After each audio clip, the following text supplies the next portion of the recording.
Bismillahirrahmanirrahim. Assalamualaikum warahmatullahi wabarakatuh. Selamat pagi, salam sejahtera untuk kita semua.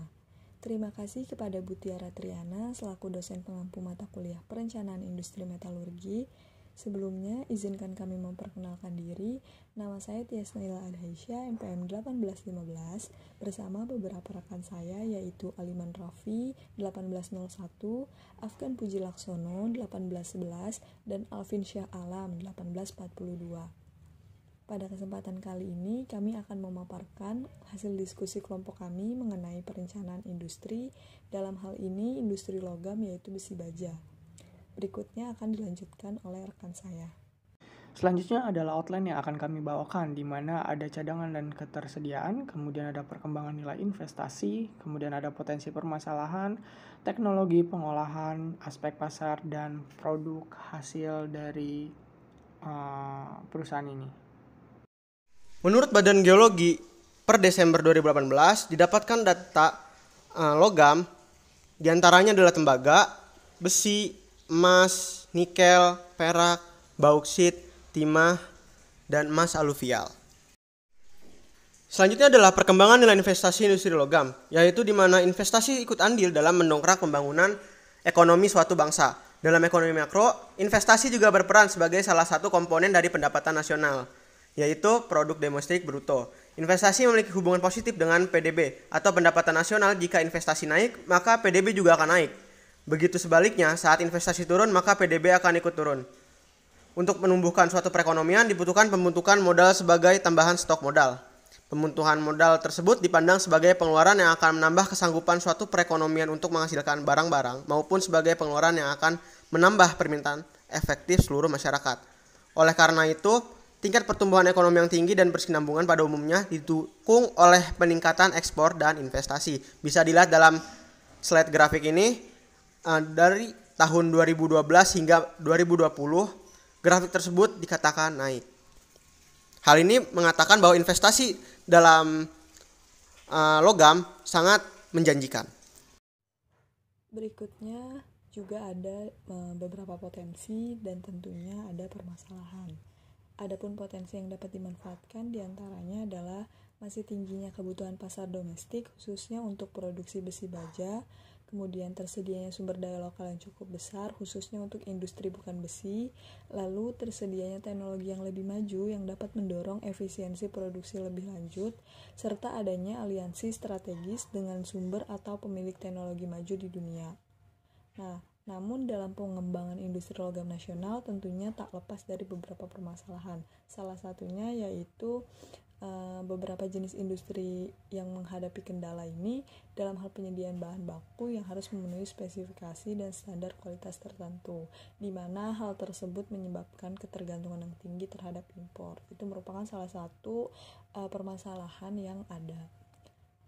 Kemudian, sebagai komponen utama pembangunan ekonomi nasional, sektor industri logam berpotensi memberikan kontribusi terhadap pembangunan ekonomi melalui added value, serta akan menjadi multiplier effect bagi aktivitas sosial ekonomi, penyerapan tenaga kerja, penghasil devisa, dan pada akhirnya akan menjadi faktor pendorong bagi peningkatan daya saing ekonomi bangsa. Sektor industri logam memiliki peranan besar dalam pembangunan dan perkembangan perekonomian nasional.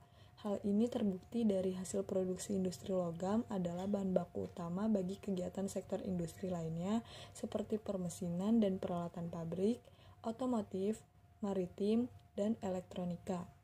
Di lain pihak, kebutuhan produk logam yang terus meningkat untuk keperluan bahan baku sektor infrastruktur, konstruksi, transportasi, energi, dan telekomunikasi. Oleh sebab itu, dalam rangka meningkatkan nilai tambah sumber daya alam, memperkuat struktur industri, dan menghemat devisa, maka pembangunan industri berbasis mineral menjadi bahan baku industri di dalam negeri mutlak dilakukan. Hal ini juga memberikan keuntungan bagi perekonomian dalam bentuk investasi, peningkatan kemampuan teknologi, dan penyerapan lapangan kerja, di mana industri logam merupakan salah satu dari 10 industri prioritas yang dikelompokkan ke dalam industri hulu sebagaimana Peraturan Pemerintah Nomor 14 Tahun 2015 tentang Rencana Induk Pembangunan Industri Nasional tahun 2015 sampai 2035. Teknologi yang kita gunakan untuk memproses atau memproduksi SPHC yaitu menggunakan teknik konvensional seperti biasanya, yaitu menggunakan alat rolling mill. Namun teknologi ini yaitu teknologi terbaru, di mana alat yang kita datangkan adalah alat-alat baru, sehingga kita mampu bersaing dengan perusahaan-perusahaan lama yang sudah memiliki banyak sekali pelanggan-pelanggan. Sedangkan pada aspek pasar, di mana menurut World Steel Association bahwa terjadi pertumbuhan permintaan baja di global itu sekitar 5,8% pada tahun 2021 menjadi 1.874 juta ton, di mana setelah mengalami penurunan 0,2% pada tahun 2020 lalu. Nah, kemudian World Steel Association juga memprediksi bahwa pada tahun 2022 permintaan baja akan mengalami pertumbuhan yang lebih lanjut, yaitu sebesar 2,7% menjadi 1.924,6 juta ton, di mana hal ini bertolak belakang dengan produksi baja di global, di mana produksinya terus meningkat namun tidak sesuai dengan permintaan atau lebih kecil dibandingkan permintaan. Berikut ini merupakan produk yang kami hasilkan, yaitu baja SPHC. Baja SPHC itu sendiri adalah baja canai panas kualitas komersial.